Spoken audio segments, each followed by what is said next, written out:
Welcome, everybody, to the Relentless podcast, where I find guests who are willing to commit to some type of 40-day health challenge. Now, it could be anything. It could be nutrition-related, exercise, cold plunge, hot sauna, or it could be giving up a vice like cigarettes or social media or naughty websites. Here's what happens. So the guest comes on before the challenge to talk about what to expect, and then they come back on after the challenge to talk about their experience, and we can learn from them. So if you're new here, throw us on in the background, hang out, and maybe, just maybe, I can earn my way into your regular podcast rotation.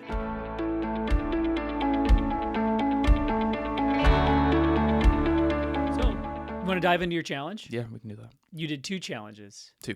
So you did 40 days of cold plunging. Yep. And 40 days of stretching. Yes. Let's talk about the stretching first. I'm very curious. What types of stretches did you do for the 40 days? So that was the one. I mean, cold plunge, obviously easy. It's like you're just getting into freezing cold water. The stretching one, there's so many different like aspects or different types of stretches to do, when to do them type of thing. So I never really was sure what I wanted to do. And I just started with, okay, before I exercise and after I exercise, I'm just going to stretch, which is something I never would do. I would just do some sort of quick cardio to get the blood flowing, and then I'm jumping straight into working out, which isn't good anymore to do. So I think that was beneficial, was to even like not having a plan, just being like, okay, I'm going to jump rope for 10 minutes like normal, and then I'm going to stretch for 10 minutes. And then at the end of my workout, I'm going to stretch for at least 5 more minutes, like type of thing. And I still kept thinking like, okay, am I going to stretch at night? Am I going to do this? And while I was already stretching and taking care of it, so I was like, oh, I'll just continue doing it this way. Okay. So it was just, pre-post workout, taking some time to stretch, foam roll, do, a little couple yoga moves type of thing, but, try to loosen the muscles up, the joints up, and, help them at the end of the workout too. Yeah. Would you typically stretch in correlation with whatever muscles you were working that day? Yeah. So if you're doing legs, you're doing kind of more hams, quads, glutes, hip flexors, stuff like that? Yep, exactly. Okay. And then if you had a day off from the gym, did you say you're still stretching at home? I would be doing something, something quick at home just to kind of check it off the list at that point. So, yeah. But cool. Now, could you tell, were there any days, did you do it 40 days straight? Okay, sweet. I'm very curious. Well, if there weren't any days that you did not do it, let's try to think back before you started the challenge, before you were stretching. What were some of the benefits that you felt from the stretching? So the one area I know that I'm, weak in, they hurt often, and I want to, have better mobility and flexibility with them, because I've gotten into, I'm big into golf, and your hips is a huge part of that, is having, the freedom to rotate and, be more flexible in that part of your body. So I was big into that, and I did look up like new hip flexor stretches, things to do for that, and I was incorporating those, whether it was leg day or an upper body day type of thing. I was still doing some sort of like hip mobility with every stretch session that I was doing. Okay. And that's something I wasn't doing before. Okay. So I did feel that, I did notice that. I think that helped more in some of my lifts as well. Like I was doing the strength session that we talked about, and that, trying to increase my squat. And that's always been probably one of my weaker things in the gym. And I think it's because of my mobility and how just tight a lot of my muscles are in my lower body. And so incorporating that made me feel more free, gave me a little more movement, a little more depth in, in squatting. So I definitely noticed something there compared to before the 40 days when I wasn't doing really any stretching. Sweet. It reminds me of when you said your lifts got better. Tony Horton, the guy who did P90X and all that stuff, I am a huge fan of his. And in P90X3, I forget which workout it is, but he talks about the 3 kind of key components to ultimate fitness, and it's speed, flexibility, and range of motion. He didn't say anything about lifting, but they're all kind of like the foundation of being able to improve on your fitness and stuff. So that's pretty cool. Now with the hip flexor stretch, what were those? Did you ever do the frog pose? Are you familiar with frog pose? I don't know. Oh man. Well, it's going to be hard to explain for the people just listening, but it's okay. So you get down on your knees and you basically just like spread them out Oh, okay. to where like it's basically like you're doing the splits. Yes. But I don't know, 37 years old. I don't know if it's because whatever, but the tiniest like 1 millimeter movement backwards, like you push your butt back and it's like excruciating, but it's like for me, my favorite hip flexor kind of hip. Now that mobility. you mention it, I know the move. Tried it a couple times, but don't want to do that in public yet. Type Yeah. of thing. Like, No, so I tried it, and I'm like, you know what? Like, I know this looks really, really weird. I'm not comfortable with this one yet. Like, we're gonna take this home and try to master it a little bit. So. Yeah, I won't do it unless like Emily or Julian are in the room. Like, I won't do it in front of people because it looks. You got to be pretty comfortable and whatever, because if someone will get the wrong idea, it's like, this is not an invitation, okay? Yes. This is just. But if you're good at it and can pull it off, like, it looks really good. Right. You can tell, like, whoa, that person is extremely flexible. Yeah. In some of these stretching videos on like the P90X program or just yoga in general, some people are getting 2-3 inches down, like from their pelvis being on the floor, and I'm still pretty much a 90-degree angle with my legs, and it's a good one. But I notice like the more I do that, like not only the more open I feel, but I get this weird thing where the more I'm stretching, the more my hip kind of pops. Do you ever get the hip pop? I've had the hip pop. I get some pops in other areas too. Yeah, the hip hop anonymous. Hip hop. What? Oh, so you get shoulders? Shoulders. Yeah, like I do the whole thing where anytime you do this, like it's popping in your shoulder. My knees, when I get up like in the morning, one of the things like I can do right away when I step out of bed is just kind of like crank my knee in each one of them, and there's like a good pop. I don't think that's normal. I don't think it's great, but well, I'm not going to turn this into a Tony Horton fest, but he does mention that, and I think it's the yoga video in the P90X3 program. He says, now when I do this movement, snap, crackle, pop in my body, I scare the neighbors, it's so loud. And then he says this, he says, but that's a good thing. And that's literally all I needed to hear to just be like, that's a good thing. Okay. If this guy who's shredded beyond belief at 55 and even today at 65 says it, I'm good. All right. I believe you. I'm good with it now too. Right. I'm gonna be popping every morning. Yes. So you did the stretching, and that's cool. So do you think it's something you'll keep doing? Definitely is. Like, it's one of my, did the whole, like, not really resolutions, but I do, like, goals for the year, beginning of the year, like a lot of people, and then I kind of like will add and take stuff off of the list as we go out throughout the year. But stretching, like focusing on golf stretches is one that I've added, not necessarily like starting now, but once I get to March, when I'm a couple months away from starting golf season, I'm going to really be incorporating those and, focusing more on even like having a full workout that is nothing but mobility, flexibility type of thing, as opposed to 10 minutes of some stretching or 15 minutes of some stretching and then going into a lift or a run or something like that. So cool. Well, I was going to stray away from the topic. I want to hit right on the cold plunges, but if I can think of it, you said goals for the year. I'm curious. I hate to use the term circle back because it's a businessy term. We'll circle back to that. Touch base, follow up. But no, I would like to touch on some of those goals, but hopping right into the cold plunge. Yeah. We texted a little bit, but did you do the cold plunge every day for the 40 days? No. But there's a reason. Why not? There was a handful of mornings. I was typically a morning cold plunge person. I would go in it after my workouts. There are some times that if I had a rest day, I've been really big into making sure taking my dog out for a walk a couple times a day, and especially in the evenings, like after dinner. And if I didn't do it then, I would do it after the walk type of thing, which was actually might be a little better going in it, because I think sometimes coming home from the gym and being like kind of sweaty, and then you've got the cold wind hitting your upper body as you're in it, that was miserable. So the evening ones actually weren't as bad, but the reason it wasn't an everyday thing was there was a handful of mornings that I'd come home from the gym, Go out there to it, take the top off, and it is completely covered in ice.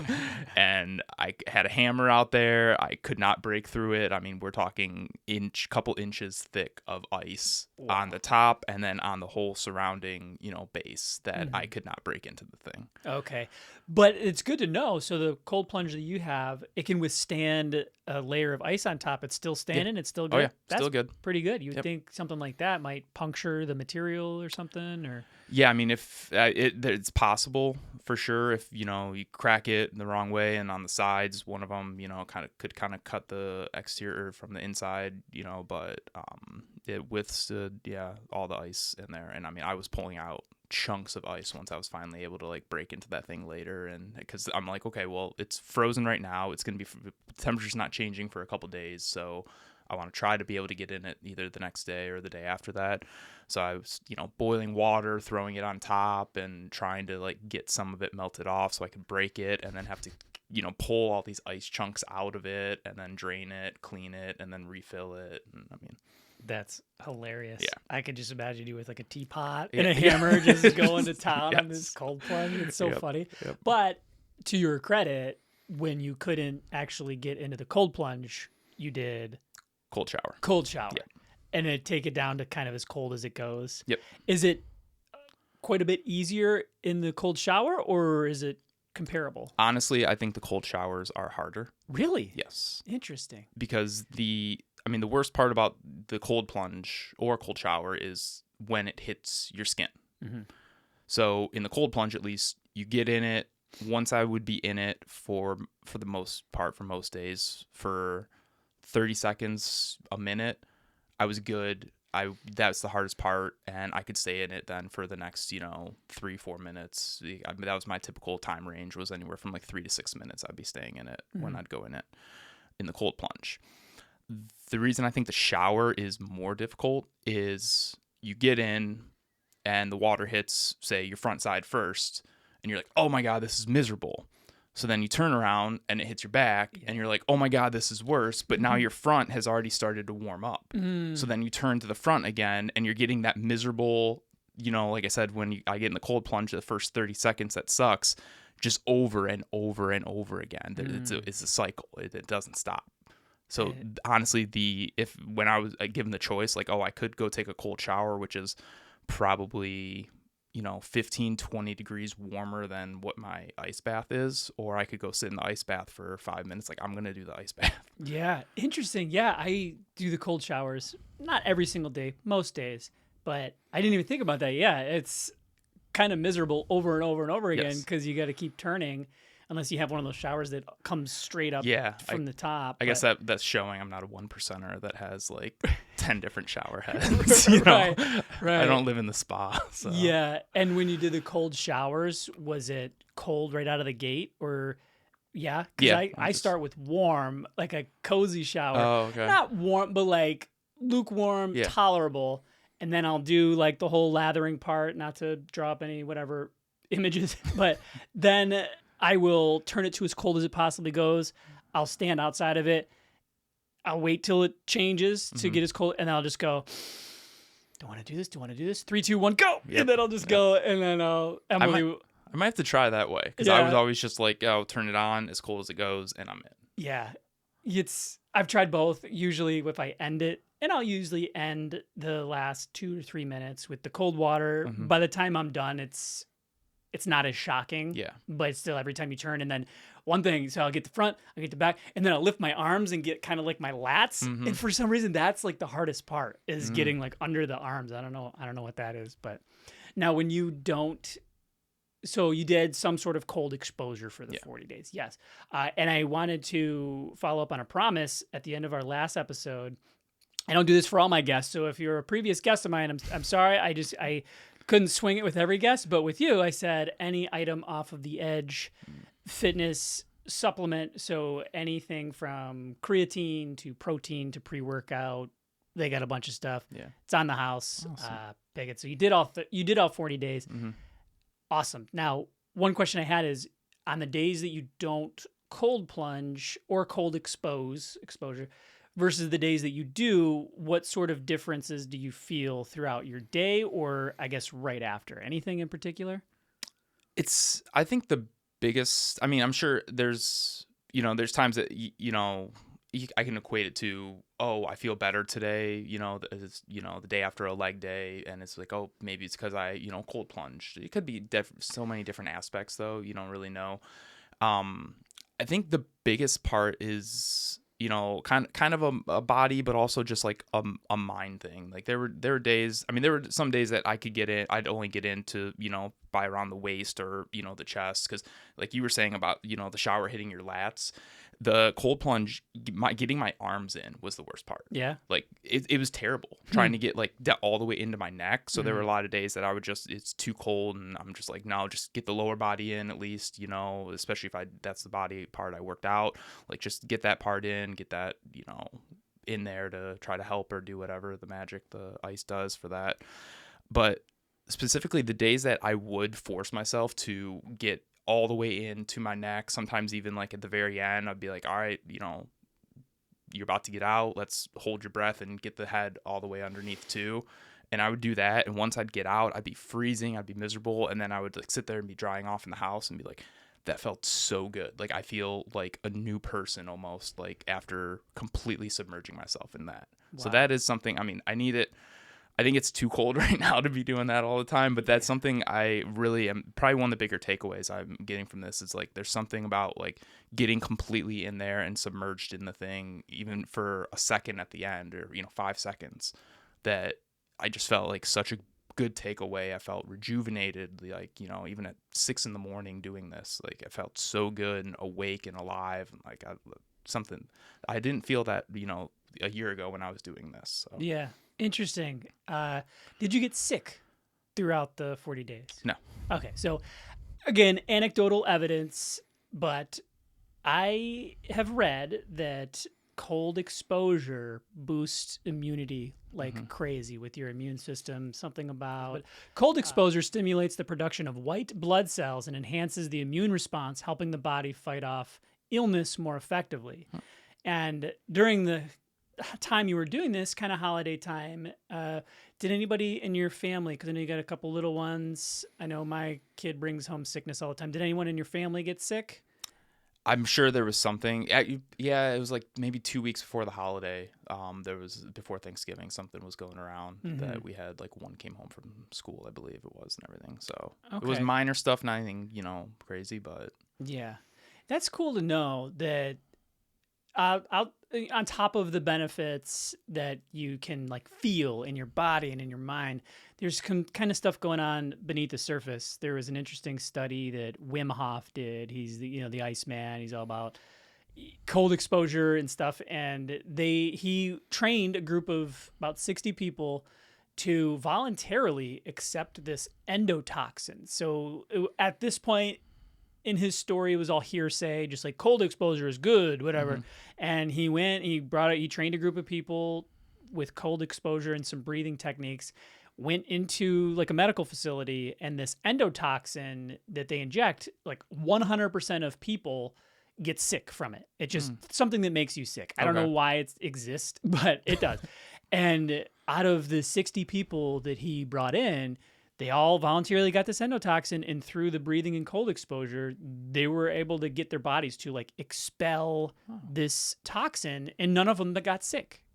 Wow. And I think that's really fascinating. Yeah. That something like that, you wouldn't think, you would think that something cold exposure wise or whatever might just benefit you with stuff that you can feel and see and touch, but kind of knowing things are helping happening. Just fight stuff off, block things off that you're not even thinking about. Yeah. That is crazy. Yeah, super cool. So that's one thing. And then another thing has to do with inflammation and like speeding up recovery. Did you feel like maybe less sore throughout the process? Yeah, I definitely did with that. It helped, benefited that kind of during this, as, we mentioned about, I think before we got on live, I've started doing a strength, training cycle with, your wife, along the, partnering up with that, where, we test out our max 1 rep for squat, deadlift, and chest press, and then it's a 5-week cycle of building up to see how much weight you can add on to that total in 5 weeks. And so it's a lot of, heavy lifts to, using a percentage of your 1 rep PR to, build up to, see how much more you can add on to that. And it's much more, it's something I've never done before. I've never like PR'd anything like weight wise. I've just kind of like done what I wanted to do. And sometimes I can add some weight, sometimes I can't. But there were definitely days that I was lifting more and squatting more than I have before and felt it. And it, could go in the, maybe it's multiple things, the stretching or the ice bath or, who knows what, but I would do those things afterwards and feel so much better the next day than I had before in my back, in my glutes, and my hips, a lot of places, knee where I've had surgery and everything. So definitely beneficial. Yeah. Did you ever play, I know you played soccer. Did you ever play baseball? No. By any chance? See, I played baseball growing up, and we were talking about just the pops and the soreness. Oh, my right shoulder, that was like my throwing arm. And I remember, I think it was like 8th grade, I played softball for my middle school and throwing like, the big heavy softball. And I would always go from there right to like a rec league baseball where I was throwing the baseball. But like after, an hour or two of throwing a softball, you get a baseball in your hand. Like I could throw this thing fucking 200 miles an hour. Yeah. So, at a young age, just ripping, I played like catcher and shortstop a little bit, but I think all the years of kind of wear and tear and not, when you're a kid, you don't think about things like stretching and recovery. You just go and your body can keep up. But my right shoulder, I can feel it. And, when I do stretching and cold plunging, much less ache and soreness in the shoulder and really everywhere.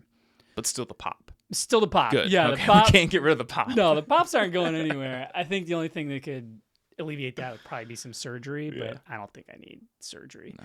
But yeah, the pops are hilarious. Yeah.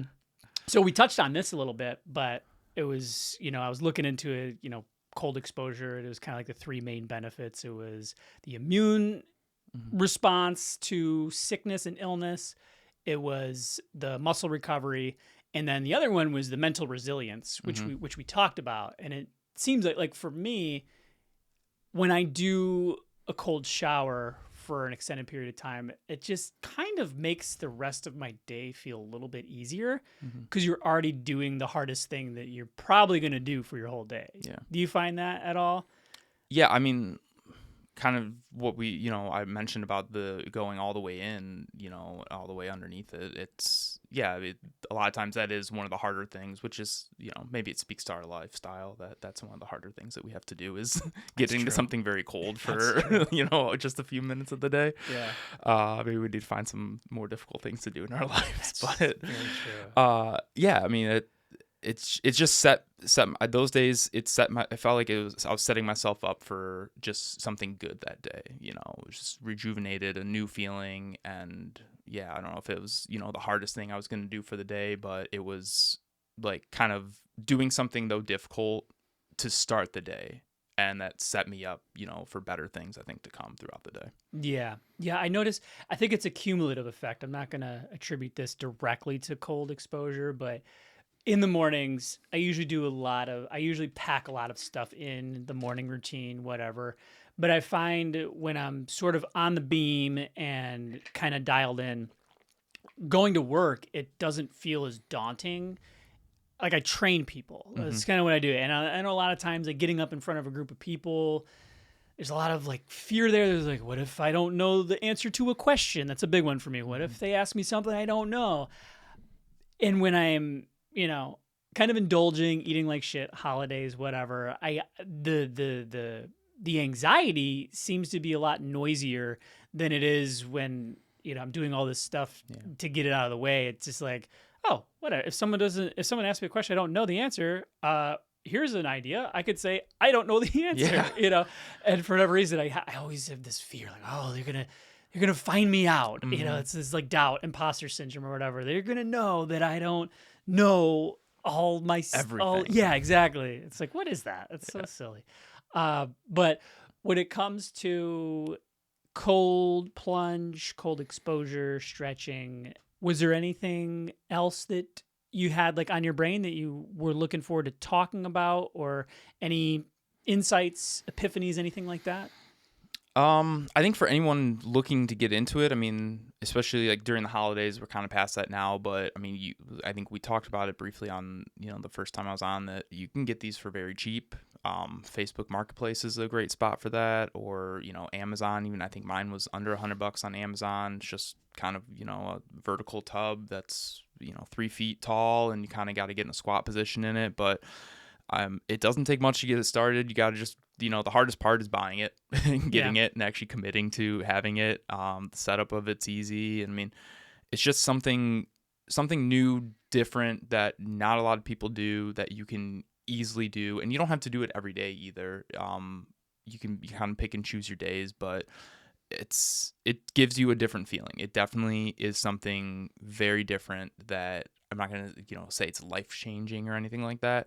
But I mean, it changes you for the day. I will say that. And it does it in a beneficial and positive way. So I highly recommend it. Like I said, just getting it is the toughest part. I mean, getting in it is kind of tough at times too. But I mean, even like I said, if you're just going lower body to start and doing a couple minutes of it, I mean, you're doing it. So. Yeah. Cool. Well, that's awesome. Mm-hmm. Well, when we were just chatting, there was one thing that came up, and I'm glad I can circle back and ask a question about your goals. You had mentioned your goals. Any goals that you have set for this year of 2025, fitness or otherwise? Yes. So, otherwise, I've never been a big reader, and I've had this on previous ones, and this last year I definitely failed at it. So it's kind of a carryover, but, really making myself, to get a certain number of book, total read for the year is one. I've got a couple kind of family lifestyle stuff that I have on there. But then, like fitness and golf are kind of the main ones I have on there. I did literally just for you this morning while I was having my coffee before coming over, I did sign up for the triathlon again. Nice. I purposely saved that for this morning. I was going to actually do it live on here. Oh, that's so here's cool. the click purchase, signed up.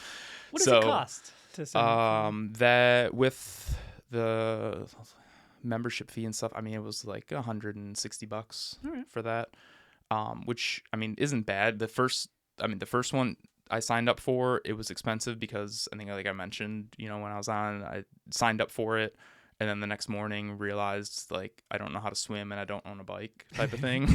And so it's I have to get a second gym membership that has a pool, and I have to find a road bike and a halfway decent one if I want to do any good at this, which costs a lot of money. And, I've got to buy a wetsuit. That's $200 and stuff like that. So the initial, investment for the items to do the triathlon is expensive, but then it's, just kind of the entry fee for each one, which isn't too bad. It's, what you expect to pay after, done a couple half marathons and marathons, stuff like that. It's about the normal, what I would expect. What's a road bike run you? Grand? So mine, and that's kind of the issue I'm at right now with it, with my goals, is I bought one off of Craigslist, 3-4 years ago when I first signed up for one. I spent $500 on it. Did good for the first 2 years that I, did the triathlon, was, good with it, but my biking time was my worst time by far. When you looked at, myself among all the males or whatever, that, between running, swimming, and biking. And then the one year I trained on my bike, then I had a buddy I played soccer with. He had a better bike and was like, "Oh, do you want to try my bike?" And I was like, "Yeah, sure, I'll try it." And immediately I had just, minutes, or time, forgot how much time off of every, mile I was doing, and asked him, "Can I use your bike for this?" And immediately improved greatly on my bike time.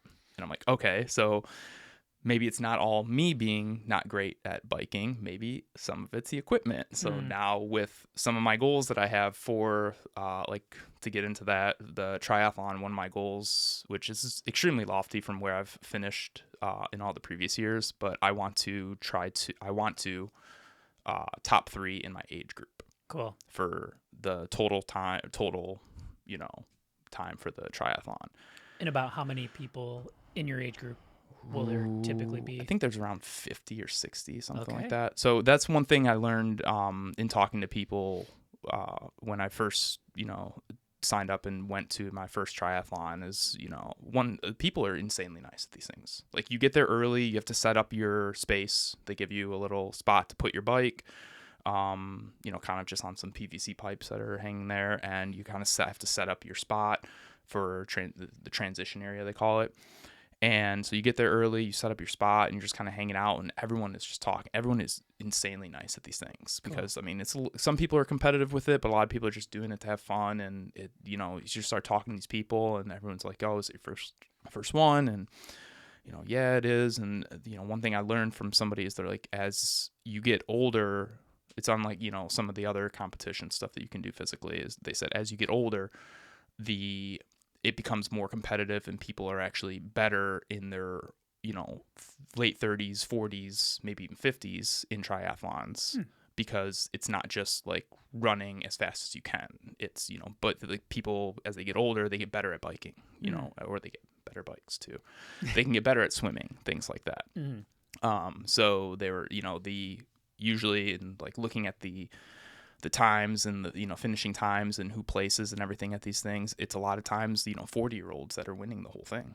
So that's really cool. So it's a lofty one within my age group for sure to want a top 3, but I'm like, I think that's something I can really work towards, but the bike part is going to be a huge question. You know, I might have to reach out to my friend again to borrow his for training and the actual one, or, you know, talk the wife into the investment of, you know, purchasing something a little better. Yeah, for sure. You had brought up soccer, and it rang a bell in my head because we have recently made a connection to a fellow that we both know from your days playing soccer for the Plymouth Kicks, Dan Gill. Yeah. And so I have this very unique group of friends that there's probably 12 of us who have all known each other since we were like 5 years old. And that's kind of absurd. And it's very crazy. Yes. From kindergarten to today, 37-year-old dudes. There's probably like 12 of us who, like I said, we've all known each other, grew up in the same neighborhood, same kindergarten, same elementary school, all this stuff. And this guy, Dan Gill, he's one of them. And then there's probably another 10, 12 who we've kind of picked up along the way. Just a big old group of buddies. So, you know, weddings and bachelor parties and all these gatherings, they're very crazy. Like, you know, the super fun group of people. But I wanted to, after we made this connection, I want to touch on this because it's kind of like just like a friendship topic. And I didn't even plan on talking about this, but I had this weird epiphany. Like we were talking before we pushed record. I lived in California for a few years, and out there, I think I had just kind of taken friendship for granted. And I moved out there, met some people who I was just like assumed were like the friends that I had back in Michigan, like that I've known for 5. They're like, you trust with everything you got, whatever, you bicker, whatever. But so here's what happened. So I got married, and it was my first wedding, flew back to Michigan, and back in California, there's a guy who was probably the best buddy that I made out there, and he didn't have a car. And I said, while I'm gone, I'm going to be gone for like 30 days. You can borrow my car. And so he borrowed my car, and literally on my wedding, the day of my first wedding, he texted me. He goes, something's wrong with your car, dude. I can't, whatever. It's busted. It's not working. So I'm like, all right, just tuck that to the back of my head. I'll deal with it when I get back. And so I get back and I go, where's the car? Let's meet up. Let's figure this out. And so like, and he was like, there was zero apologetic to the guy. He was just like, here are the keys, whatever. And he just like walked away. And I'm like, are you kidding me? Like you just like the car, it'd be very coincidental if the car just happened to like break down while I was gone and it was in your possession. Like, and no like explanation, like what happened? Is it the battery? Is it whatever? And then I texted him, I'm like, so do you have any idea of like what happened to it, whatever? And then he like flipped on me. He's like, dude, it's clear you think I fucked up your car. but like I don't like being second guessed. And I'm like, ugh, this is what these people think is like friendship, like whatever. Fast forward a few months later, I fly back to Michigan. I don't even remember the occasion, but I fly back to Michigan.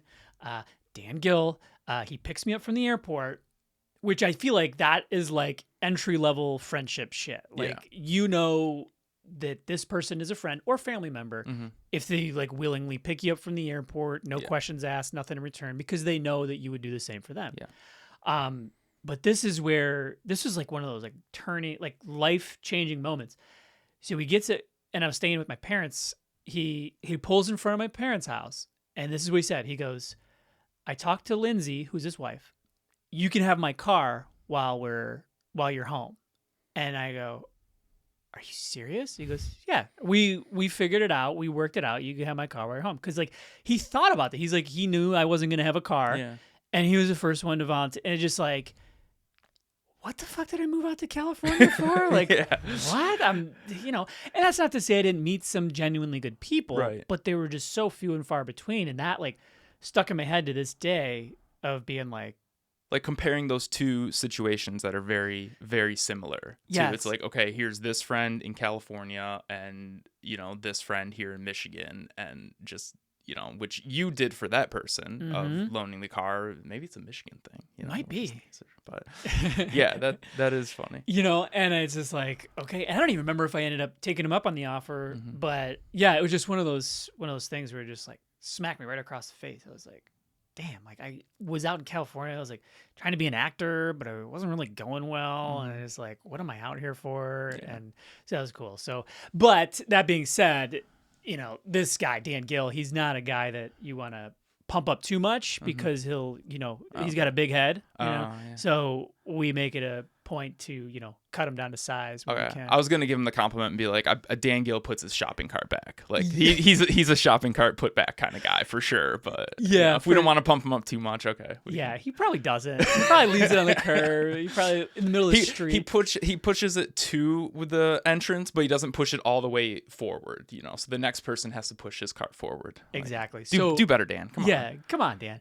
But yeah, him and my other buddy Mike Krieger, who I've been trying to get them both on the podcast because they have a competitive banter that it rivals the best I've ever heard. Like we go out, we hang out, and they just so much shit talking, but it's friendly, and it's like, I need to get them in here. So if you're listening, Dan Gill, Mike Krieger, you're my next guests.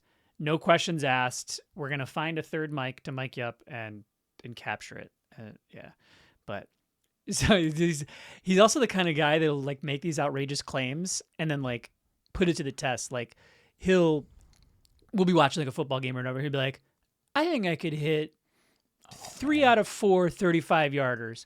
And we're like, no, you couldn't. And he'll be like, yeah. Maybe this is a soccer player thing. I'm Dan. I'm with you on this one. Okay, you and I can definitely go 3 for 4 from 35 yards. Okay, like I've gone out with friends and like kicked a football at a football field before, and like I said, it's got to be a soccer player thing. But like I hit a couple 50-yarders. Like I'm sitting here like I'm saying I know it's so much more difficult with guys running at you and the crowd and stuff like that. But we just like to block that out and be like, no, these kickers suck if they can't kick consistently from anywhere from 25 to 50 yards. They're awful. Yeah. It might be a soccer player thing. It could be. But no, Dan, I'm 100% with you on that one. That's so funny. We actually put him to the test. So this was like COVID when nothing was going on. He made this claim. I think it was 3 out of 5 that he said he could do. So we went to West Middle School in Plymouth, Michigan. It's like, whatever. The roads don't matter. And this is so funny. This is like perfect Dan Gill, Mike Krieger butting heads. So Dan had got there ahead of time, staked out his spot, brought a weed whacker with him so he didn't have to like deal with like rough grass or whatever. So he created this little patch, and Krieger was like, what the hell? That doesn't count. That's so good. Yeah, and it's just every day. And it's so funny. So I still have one of those type of situations with my best friend that we were, this was now so long. I mean, had to be 6-7 years ago, but we were watching a football game, and the punter had an awful punt, and my friend who's not a soccer player is like, I could easily kick. I forget if the yardage was. I think it was 30 yards, which isn't really that far. Yeah. But so we started having this argument about punting a football, and it creates a bet that I believe he had 10 opportunities to punt a football, and it had to average over 30 yards from, not with roll, from just, kick off the foot to where it lands type of thing. He has to average 30 yards on that. The no roll makes a difference. Exactly. A big difference. And that's, hang time. That's what I was looking for. So it's just hang time, like type of distance. And we still haven't tested this out. He actually, in the time when we created this bet to, now he had moved to Florida, but he is back now. And he's obviously, a year older than me. So he's older. So I think that's all just going to benefit me. But the thing that really scared us was the wager of this was whoever won, or whoever lost, I should say, had to wear their varsity jacket to the bar one night. Oh, gosh. From, so a good Garden City High School class of 05, or for his case, 04 varsity jacket at, one of the local establishments. Yeah, was going to be kind of embarrassing. That's one way to get laid. Yeah. But yeah, we still have to test that one out. So. Yeah, I'm curious. Keep me posted on that. If you need a film crew to come in and, that's content right there. Yeah. That's and hilarious. at the bar afterwards too then. Yeah. For the embarrassment factor. Of course. Yeah. Yeah. Recommendations. I like to say on this podcast, talk about highs and lows.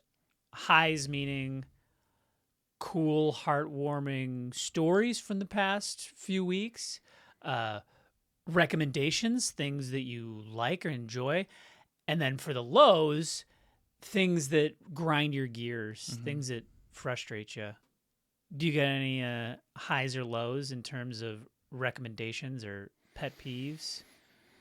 I think for the highs or lows, I mean, kind of talking about, with the cold plunges and stuff like that, it's, everyone, new year, everyone makes, kind of the goals, things they want to do and everything. But it's a perfect time right now just to legit pick something and do it.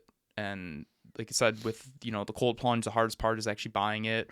We joked around, on the last time when I first signed up for the triathlon, the hardest part is signing up for it. And in that case, I had to be slightly intoxicated by myself to do it. Right, I remember that. And wake up for the next morning realizing, like, what did I just do? But I mean, it, like I said, new year, like, it doesn't have to be new year, new you. Like, it can be new year, same you, but just, it's a perfect time to do something different, try something different, get yourself out of the comfort zone a little bit. And that's something I think I've fully embraced in the last couple of years, and I really love it. Like finding something that is just that you would never, not never do, but like really in a sense would be hard for you to do, that you wouldn't think that you would do, and you do it. Yeah. That reminds me of the movie Yes Man. Have you ever seen the movie Yes Man? Oh, it's a Jim Carrey movie, and I saw it right at a time in my life where I needed to see it. I was kind of falling into a rut where I was not thriving in life, so to speak. But I was kind of in my little cocoon. And like you said, saying yes to things in this movie, that's basically what he does. He joins this group that's the whole thing. You just say yes to every opportunity that presents itself.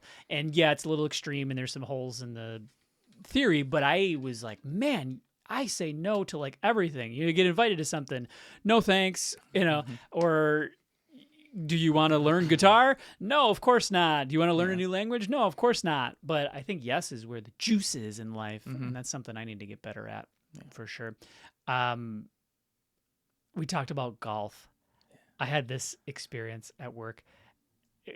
Call it a low, but it was kind of funny. And it sparked a funny thought. So I always kind of chuckle when I see guys, typically guys, in a conversation, and one of the guys will be like practicing their golf swing mid-conversation. So I always chuckle at that. I'm like, oh, that's like whatever. But I swear to God, I was at work one time, and there was a conversation between two guys, and one of them wasn't practicing his golf swing. He was practicing his windup as a picture on a mound. And I look at that and I go, you know what would be funny? as like a Saturday Night Live sketch or some kind of sketch comedy is you take that to the extreme. Like you have a conversation in an office, one guy practicing his golf swing one day, be like, oh, that he's just like pantomiming, doing space work, whatever. Next day, same conversation between guys, and the one guy is, really, with the leg up. He was doing like the whole leg up, reach back, and the whole wind up. And then, then the next day. And then you could take that anywhere. Like the next day, he's mid-conversation. He's like doing the whole like baking a cake thing. Like open the oven, mix up the ingredients, churn up the butter, whatever. And then you would take it into like a R-rated one where he's practicing, maybe he's a virgin and he needs to, practice his moves mid-conversation. I thought that was so dumb. Do you practice your golf swing mid-conversation? No, no, absolutely not. But it's funny that, like you mentioned, it, like kind of your skit you came up with, like that, how that is acceptable in the like, because you see it everywhere, like airports, the mall, like waiting in line, you'll see guys do it, or people doing it all the time. And I think my wife and I have joked about that before too, because like, I'll do it at home just to, like, mess with her. Like, I'll pretend to start, do my golf swing, like, but never in public.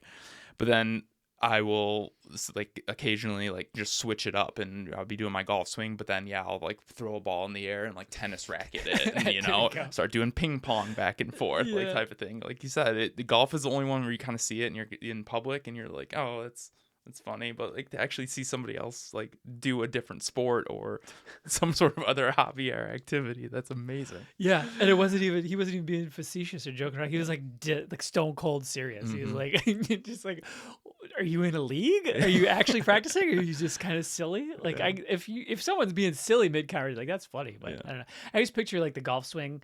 If they're not talking to someone physically, they definitely have one of those Bluetooth headsets on, and they're on like a patio somewhere in like a California rolling hills sunset. Like, all right, Bob, I don't know if we're gonna get the coaches behind him with a club, touching his shoulder, saying, "You got to keep this stationary. Yeah, you're getting early release." Yeah, for sure. So when you're doing this when you're doing the strength training, are you eating differently? Yes. So I was for this last cycle. I was increased my calories, became a big boy, put on, I think in the last 2 months, I gained about 15 pounds. I was going to say, you're looking pretty jacked, bro. Yeah. Not so, like, I'm not coming out of here. Yeah. I was eating. I was not hungry for the last 2 months. I was eating. So, been trying to keep it as clean, as I could, just increasing instead of, having, awful foods for you, to hit the calories. It was just increasing the amount of, protein and carbs and stuff like that, or adding an extra, like, I'm low right now and it's 8:00 at night. Let me just whip up some scrambled eggs and some toast really quickly, type of thing. But it was kind of nice. I think that did help, probably putting on a little weight to increase, the numbers in the strength training. But this next cycle, because that was kind of what I was doing, was, all right, let's increase the calories, see where it goes, until about January, February, and then we'll start decreasing, especially because I'll be doing a lot more cardio to get ready for the triathlon. Like I haven't done any cardio in like months, really, like as much running and biking and stuff as I usually do. So I've already started to, bring that back in a little bit. So for this next cycle of the strength program again, I'm actually going to try it with decreased calories and see how it affects it. So I have my, numbers, my PRs, my 1 rep max set from the last cycle, and I'm just going to use those and see how the numbers go, and how, the numbers go with, how much weight I can put up, but also my numbers of tracking of, my weight, my muscle mass, and my body fat, with decreasing the calories, like, I don't know how much yet, but 800 calories less than I was previously consuming. Because previous one was kind of like almost like a surplus, and now I'm going to go to a little bit of a deficit. So yeah, did you have a number? I was usually hitting somewhere around like 2,700 calories a day. Okay. So interesting. So when I guess I splice in quite a bit more cardio doing the home workouts, but I was at a steady 27 to 2,800 pretty much all of 2024, and I was like very lean. Like I had trouble like at that calories. I had trouble budging from 162, 163 pounds. Mm-hmm. And so I know if I were to do something like a strength training, which I really want to do, I want to do something like that just to get out of, just to change it up. You know, I love where I was at. I love where I'm at now. But yeah, the strength training you guys are doing really is enticing to me because I've never attempted the 1 rep max. I never had either. Yeah. And what was your 1 rep max for the bench, if you don't mind me asking?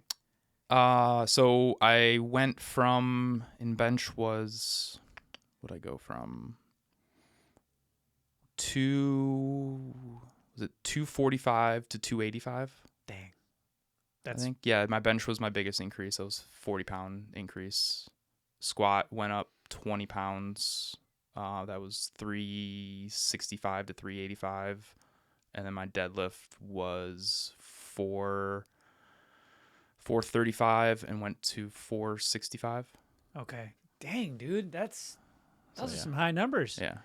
Jacked. I was happy with that. Yeah. And like I'm with you. I've never done the 1 rep thing. Like I've always been like, oh, if I didn't see the point, or it's like I want to do more of the 3 to 5 rep range, or even 8 to 12 rep range. And so it's definitely something new, different that I've never done before. Wouldn't see myself doing. Tried it out. Why not? Yeah, super cool. So yeah, that. Trying something new, Yeah, saying yes. yeah. There you go. It all comes full circle. I will one of these days. So last time we talked, we had just talked about all the different fad diets or whatever, everything. And the one that came up that I've never done before, carnivore. Yep. And I'm as close to carnivore right now, about 4 days in, just because I wanted to switch it up. Like there's nothing wrong. I had tacked on probably like 3% body fat over the holidays, but I was like, yeah, I'm going to try something new. So right now I'm just doing meat and fruit. Okay. Straight meat, fruit, try to make it red meat. I don't know. I think it could be a little expensive, like buying straight meat and fruit. But I think if you do it right, you could do some like lean ground beef and just get a shit ton of it. Costco. Yeah, exactly. We go to BJ's Wholesale, which is essentially the same, but it's right around the corner, and just buy it. A ton in bulk and probably portion it out. But it's wild. It's like for breakfast I had like 6 eggs and an apple. For lunch, I'll probably have like a pound of ground beef and some grapes. It's so weird. It's not pleasant, but it's just like, I've never tried it. Yeah. And and it totally flipped. My protein stayed about the same. Yeah. But my carbs and fats totally flip-flop. Yeah. I'm at like 45 to 50% fats right now. It's great, but I'm curious. I got an in-body done. Oh, I got an in-body done, and I don't need to read it off, but when I started, I'm about like 14% body fat, and I'm very curious, a month of it, and I'm going to train every day like I always do, but I'm very curious what my body fat percentage is going to do. Yeah. Because that would totally blow my mind if it goes down, but I've went sky high with my fats. I know. It's so weird, right? Mm-hmm. And my calories are right about 2,700. So that's the funny part about, where you play with your macros of how much protein, carbs, and fats, you take in. Because even in talking to Emily, one of a buddy of mine from high school that goes to Edge, he just started working with her for the first time. He's been going there for, a couple years now, but just started working with her. What was his name? Emilio. Yeah. We crossed paths. Yes, when I was talking to you the other day, he was walking, and he just dropped his kids off at the kids club in there. Cool. She said we would get along really well. He's like kind of, yes. I don't know, regular. Yeah. It seems so offensive. He's a regular. But yeah, he's just started working with her for the first time, and I mean he's an athlete. He's a football player, really good wrestler in high school and everything, and has kept himself in good shape, and he's got tons of muscle on him and everything. But he is just blown away by like the workouts he's been telling me that he's been doing from her, where he's like, okay, like this is not that much weight. He's like, it's a new move, but I don't see how it. And then the next morning he's like, yeah, my hamstrings are just like shot right now from that little move that I didn't think was doing anything. So it's little stuff like that. And then he said the big part is his macros. He's like, she has me eating so many carbs. He's like, and I don't get how I'm going to lose weight by eating this many carbs. And then sure enough, he does this second InBody, 2 or 3 weeks into the program, and he's already starting to see the numbers, tick in the right way. And he's like, this is crazy. He's like, I didn't think I should be eating this much carbs. And so I'm very interested to know, with the fats and the, switching the fats and the carbs. Me too, man. I'm very curious.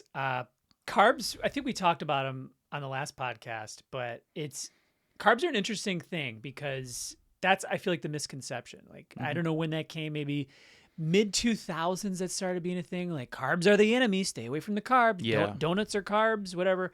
But I feel kind of two things simultaneously about it. It's like, one, it's like, that's false. Carbs are not the enemy. You want a good amount of carbs in your diet. But at the same time, I could feel like someone who doesn't necessarily have the best relationship with food, they're going to indulge because they're less satiating. And, you could put away a dozen donuts in the same time you could eat like a lean cut of meat, whatever. And when it starts to become a slippery slope like that, it's like, maybe watch out. But I think there's a big difference in how people think about carbs when it's like, okay, like for me, if I'm increasing my carbs, it just means I'm having, along with my normal dinner, I may be having an apple because there's a ton of carbs in an apple. Like, the fruit you're eating, that's all your carbs that you're actually getting when you're doing the carnivore diet. That little percentage of, carbs, it's the fruit. So it's but a lot of people, I think when they talk about carbs, it's, I need to increase my carbs, but they're increasing it through a pasta with a heavy sauce and tons of cheese and type of thing. And it's like, well, no, like you increased your carbs there, but you also just increased your calories, by, doubling, the amount that you should be having, or French fries or a baked potato with tons of butter and sour cream, as opposed to like, I'm just going to have an extra scoop of rice. Yes. Yeah, exactly. The meat and fruit thing already, so I don't like saying today's date because I stack episodes. Yeah. And if someone's listening to this on like the day it comes out and I say today is whatever, they'll be like, what do you mean? People don't like that for whatever reason. Like, I feel the same. But anyways, so I'm 4 days in and I've already noticed my appetite has changed a little bit in this way where I don't crave gluttonous sweet foods like I normally do. So normally I would end my day when I'm not eating just meat and fruit, I'm eating everything. I would usually end my day with like Greek yogurt with some Greek yogurt with some granola and I usually put like erythritol or monk fruit sweetener, some kind of sweetener that's like calorie free, and then some honey. And that's usually my snack at the end of the night. Well, when I'm doing that, I find like I keep upping the sweet, like I keep upping like, okay, let's go 2 tablespoons honey, 3 tablespoons, do an extra scoop with the granola. But now, only a few days in, I usually on my day, I just like a bowl of fruit, like a cup or 2 of mixed berries. And it's like something like that would be so unappetizing to me before, but it's like, a nice little bowl of fruit. Like, I enjoy it, and it's so simple. But maybe it's just like, it's something other than meat. Yes, that's probably part of it. Something that's not just salty, and, maybe spicy, whatever. So I had a recommendation coming off the holidays. We got Julian a PlayStation 5, and I'm not much of a gamer. But we got him this game. It was recommended to me from my brother, Nick. It's called Astrobot. And it's right here. It's just this like silly game that is kind of, it's kind of like a Mario or a Sonic that we played growing up, where it's just like you go to these worlds. And maybe I'm just way behind the curve because I came off of like a PlayStation 3. And like I said, I'm not much of a gamer. But this game, what they can do with games now is mind-blowing. Just the detail of the world that you're in and how you can go anywhere and explore. And there's this one part that I'm like, okay, I got to talk about this on the podcast. There's this one part where you go onto this like little platform and you need to use a fan to blow yourself onto the next platform. Okay. It's like, okay, well, you can't do that with just the regular jump button. you have to blow onto the controller, and the game picks that up that you're blowing onto it, and it turns the fans on, and it blows your character across the screen. It's just like, how does it know that I'm blowing on it? Like, I could see, the whole like Nintendo Wii thing, how you move it back and forth, front and back, but like the fact that it picked up that I was blowing on it, I was like, I feel like that's like something you would tell somebody as a joke, like playing the game, like, hey, look how stupid you're gonna look here in a second. Like, oh yeah, blow on the remote. Like that's Yeah, I was like, this is the what they're able to do is crazy. I had no idea that games got that. I'm with you. I'm not a gamer. Never really was. So, I mean, I see the commercials on TV and I'm like, wow, that looks way too realistic now. And it seems like that's what everything is. So, yeah.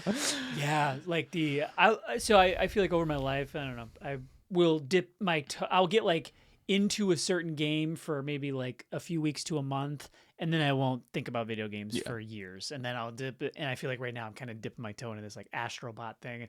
And it's kid friendly too, which is cool. So you could play with your kids, play with the family, whatever. Yeah. One more just silly recommendations. Every Tuesday here at home, we do a family movie night where we go on, Disney or Netflix, whatever. We pick a movie. Between me, my wife, and my son, we take turns. So we cycle through, and it was Julian's turn, and we're browsing Netflix. We just kind of got it again. I haven't really ever browsed the kids section of Netflix.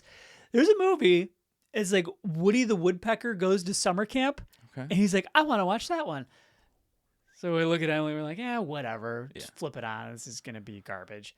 It was pretty fun. Yeah. I don't know who they had in that writer's room, but there's definitely some comedians in there because they threw in a lot of like just kid-friendly punchy jokes in there that were just like, that's funny. Okay. So, yeah, if you're looking for a family-friendly movie, Woody the Woodpecker Goes to Summer Camp on Netflix. I have no affiliation with that. So I love that he picked something that you guys found interest in and enjoyed, because like we're doing that in the opposite way right now, but that's so cool that at him at his age pick something, especially you guys going in like, yeah, I don't know, this is gonna be awful, like type of thing, but then walk away being like, that was really good, like type of thing. But we've been slowly introducing my girls, I have an 11-year-old and a 9-year-old, to movies from when we were younger, like a lot of Disney ones.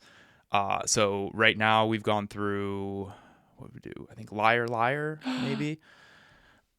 Is that on the board? It might be on the wall. I love that movie. Oh, really? Oh yeah, it's right there. It might be in your shot. All the Mighty Ducks. Oh God. And they love Mighty Ducks too. Like that's my favorite too. Heavyweights. Oh God, was a great. Heavyweights rules. Yeah, it's right. White Case next to South Park, between South Park and Team America. Oh yeah. Heavyweights is so good. Yes.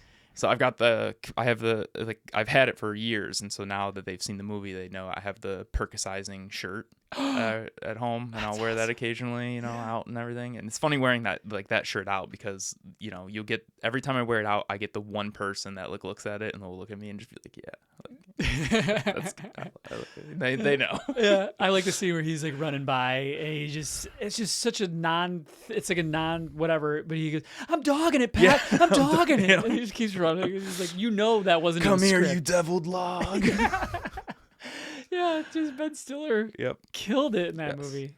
So yeah, I like that he picked the movie, but we have the opposite right now. We're showing them stuff from our youth, and they really, really like it. That feels so good. Yeah, it's cool. That's so cool. I'm trying to think of the movie that he's enjoyed the most that I've showed him. I think Sandlot. Oh, okay. That was a big one for me growing up. There's so many good, not only kids movies in our time in the 90s, but kids sports movies, like the Mighty Ducks. Yes. Heavyweight's kind of a sports movie, but the Sandlots, Little Giants, Rookie of the Year, so many good movies. Little Giants. Yes, we did Little Giants too. You did? That was a good one. Yeah. Yeah. Yes. That makes me so happy that they like those movies. Yeah. Anything else? I think we covered it. Cool. Yeah. Well, let me know. We'll shut her down now, but let me know which product you want from the Edge Fitness Clubs. Think about it, and we got you. But I appreciate you coming on. No, that was fun. Thank you. Right. Yeah, thank you. Thanks everybody.